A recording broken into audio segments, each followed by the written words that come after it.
It trades at $12,000. What is the implied coupon rate? They may ask a question like that, right? Or let's do this.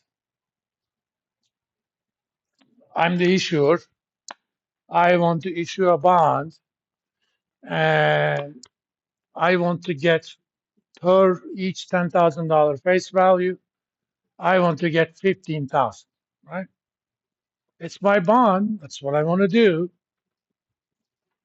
And let's make this back into setup mode. My target value is 15,000. Yield to maturity, let's say it's 7. It's semi-annual and 15 years. Or let's make it 10 years. All right. Given this market interest rate, yield to maturity, what coupon rate would give me a bond price of 15,000? All I have to do is change my unknown to coupon rate, get the green light. It automatically, A, makes the sell for the unknown pink, and it also calculates you what that rate should be. So if I want $15,000 per bond, I'm going to have to pay 20 coupons of 701.81 each. Okay. Suppose I can live with 12 or 12.5.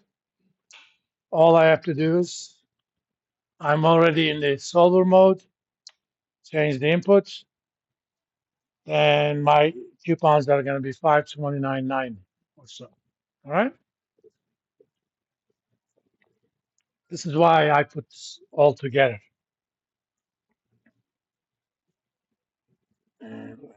Now, in the remaining 25 minutes, let me talk about an important class of bonds. These are not fixed coupon bonds.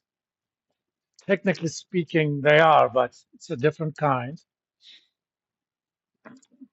We just talked about what if US decided to print some money and reduce the national debt or finance some sort of war. Okay,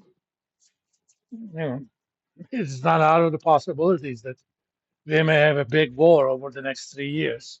With whom, I don't know yet, but it is not outside the realm of possibilities. It's been a while since we've been in a war. We tend to repeat these things every 20, 30 years. 1914, 42, then we had the Korean War. Well, that was not just us, it was United Nations. Then the Vietnam. What else did we have? First Gulf War, then Afghanistan. Okay, that's kind of almost had to. Then the actual voluntary war of Second Gulf War. So it's been a while since we started a war. So it could happen. Sometimes when you're a superpower, you have to have enemies to defeat, right? I am not advocating anything like that. But given that we're already in $36 trillion in debt, and this thing is going to cost us probably $5 trillion, where do you get the money? If you actually tax people or spend less, trust me, you ain't making to the next midterm elections, regardless of your party. So you're going to print money. And this is going to increase inflation, not only for that year, but presumably for a while. Now, I don't, but I was stupid enough to promise my kids that they were going to get out of college debt free. But if I had not made that promise and had not sent them to a private school, I probably would have had, outside of my 401k, close to $500,000 disposable cash. And that's my retirement fund in addition to my 401k, right? You know, I come from a pretty good stock on either side of my family. We don't have cancer, heart disease, liver disease, any sorts of seizures. I recently found out that it turns out we had type 2 diabetes running in the family, which I have. Of course, me baking my own bread, which is delicious, didn't help. In fact, I'm kind of still doing the 5 stages of grief with respect to not being able to eat my own bread. But I lost, because of all of that, plus Manjaro. On May of 2024, I was 255 pounds. As of this morning, I'm 177. I got 12 more to go because I want to get to my college weight, 165. Then I have to spend some time in gym because you do lose muscle tone when you lose that much. Anyway, so I'm concerned about future inflation. Okay, part of that concern is going to make the standard 30-year bonds or 20-year bonds go up in yield, but I'm still concerned. If I buy that bond right now, I'm stuck. That's the coupon, that's the payment. So what if Treasury had an instrument that compensated me for inflation? If next year inflation, next 10 years average inflation is 15%, I want an instrument that's going to compensate me for that. Turns out such an instrument does exist. In fact, it has existed since mid 70s or so. These are called Treasury inflation protected securities,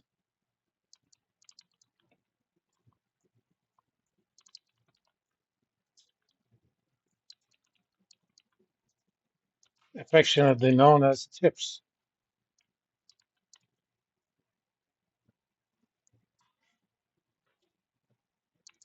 Here's how they work.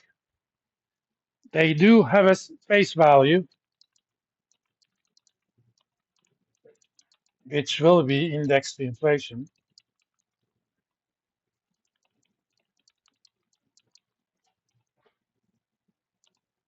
of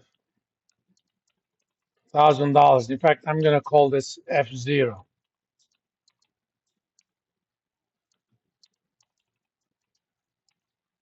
They have a coupon rate, but this is in real terms. So let's call this,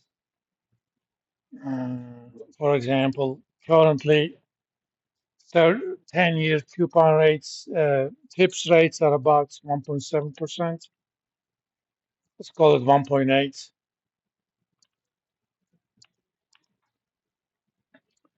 Every 6 months, Treasury pays a coupon on these, but they do that after adjusting for inflation.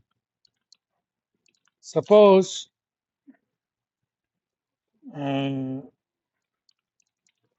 first coupon period,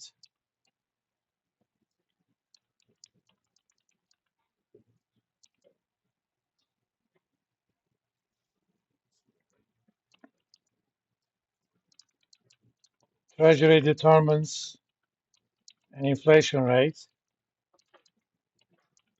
This is normally percentage change in CPI with a 6-month lag. So which means right now, you know exactly what the first coupon is going to be. Because I'm issuing the bond now, the inflation rate that's going to be used for the first coupon is the inflation rate over the last 6 months.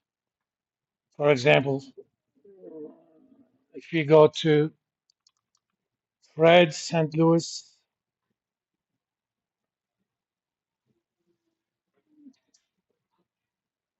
come on,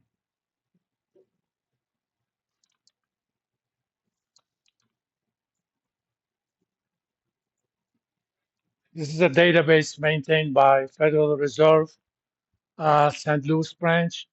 The FRED is short for Federal Reserve Economic Database.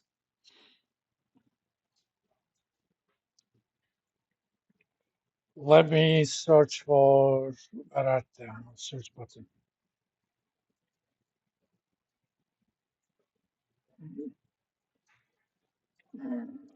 CPI index.